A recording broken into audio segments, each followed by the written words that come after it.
आइए जानते हैं आज के प्रमुख अंतर्राष्ट्रीय खबरों को। पहले एक नजर हेडलाइंस पर।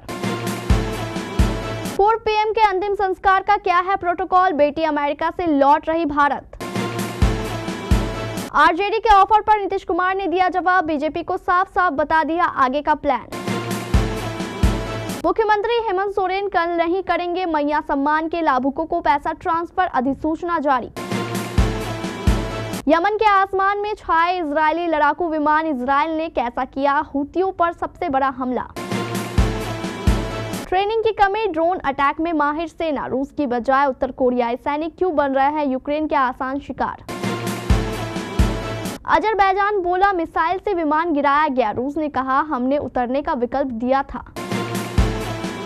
70,000 के पार हुआ 22 कैरेट सोना, जाने आज किस भाव बिक रही है चांदी। वरुण धवन की बेबी जोन गुरुवार को बुरी तरह हुई क्रैश। और वुमेन्स क्रिकेट में भारत ने वेस्टइंडीज को चटाई धूल।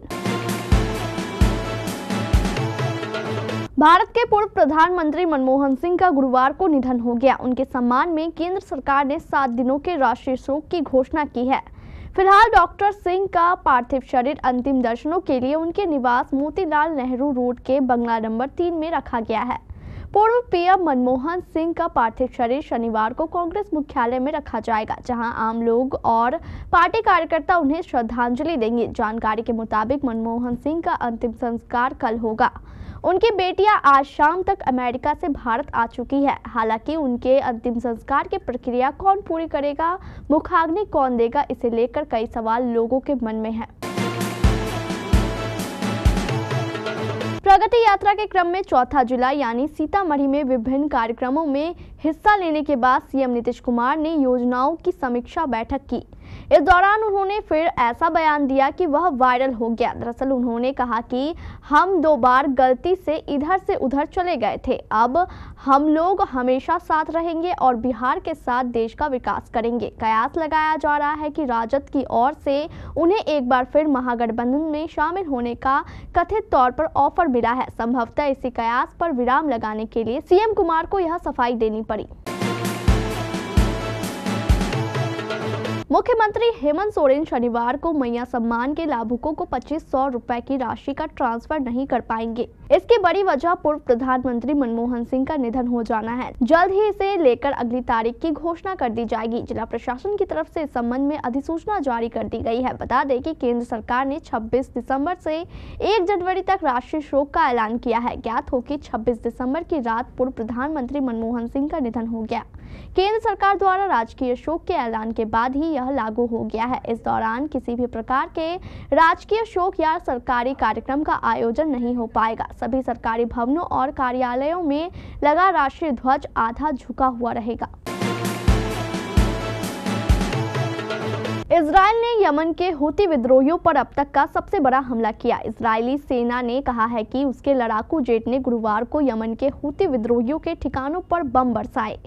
इजरायली लड़ाकू विमानों ने राजधानी सना के एयरपोर्ट समेत पश्चिमी शहर हुदैदा के बंदरगाह समेत अन्य ठिकानों को निशाना बनाया। हमला कितना बड़ा था, इसका अंदाजा इस बात से लगाया जा सकता है कि इसमें इजरायल के 100 से ज्यादा लड़ाकू विमान शामिल हुए थे। सना एयरपोर्ट पर मेन रनवे, कंट्रोल टावर और एयरक्राफ्ट तबाह हो गए। यूक्रेन और दक्षिण कोरिया ने कुर्स्क क्षेत्र में रूस के लिए लड़ रहे उत्तर कोरियाई सैनिकों को मिली असफलताओं पर विरोधाभासी डेटा जारी किया है, जबकि साउथ कोरिया ने दावा किया है कि यूक्रेनी बलों द्वारा करीब 1000 उत्तर कोरियाई सैनिक मारे गए या गंभीर रूप से घायल हुए हैं। जेलेंस्की का दावा है कि उनकी सेना ने आज तक करीब 3000 उत्तर कोरियाई लोगों को मार डाला है या घायल किया है। एक हफ्ते पहले दक्षिण कोरिया की जासूसी एजेंसी ने दावा किया था कि दिसंबर के दौरान कुर्स्क में अग्रिम मोर्चे पर तैनात होने के बाद से करीब 100 उत्तर कोरियाई सैनिकों की मौत हो चुकी है। हताहतों की तादाद में भारी बढ़ोतरी हुई है, जो 3000 तक बताई जा रही है। कई एक्सपर्ट्स की चिंताएं सही साबित हो रही है।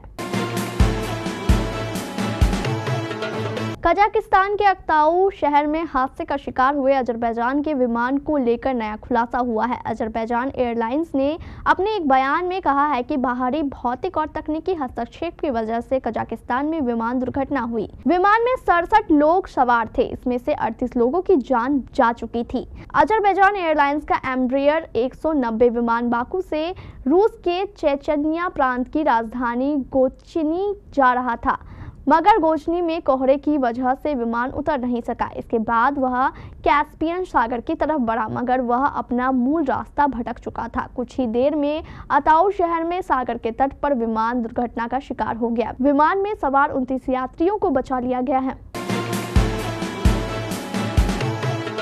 भारतीय सराफा बाजार में आज 27 दिसंबर 2024 की सुबह सोना और चांदी की कीमतों में बढ़ोतरी देखने को मिली है। सोना अब 76,000 रुपए प्रति 10 ग्राम के पार, तो वहीं चांदी का भाव 78,000 रुपए प्रति किलो से ज्यादा है। राष्ट्रीय स्तर पर 999 शुद्धता वाले 24 कैरेट 10 ग्राम सोने की कीमत 76,635 रुपए है, जबकि 999 शुद्धता वाली चांदी की कीमत 78,434 रुपए है। India Boolean and jewellers association के मुताबिक गुरुवार की शाम को 24 कैरेट का शुद्ध सोना 76,336 रुपए प्रति 10 ग्राम था, जो आज सुबह महंगा हो गया है। इसी तरह शुद्धता के आधार पर सोना और चांदी की कीमत में उछाल आया है।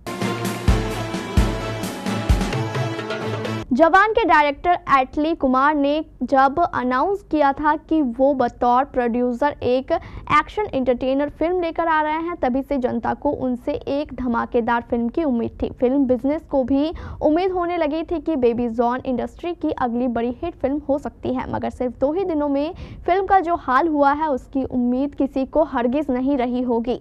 वरुण धवन की पहली एक्शन एंटरटेनर फिल्म क्रिसमस के मौके पर बुधवार को थिएटर्स में रिलीज हुई। गुरुवार को बॉक्स ऑफिस पर बेबी जोन का दूसरा दिन था, मगर फिल्म का जो हाल हुआ वो बता रहा है कि वरुण की फिल्म का भविष्य अच्छा नहीं है।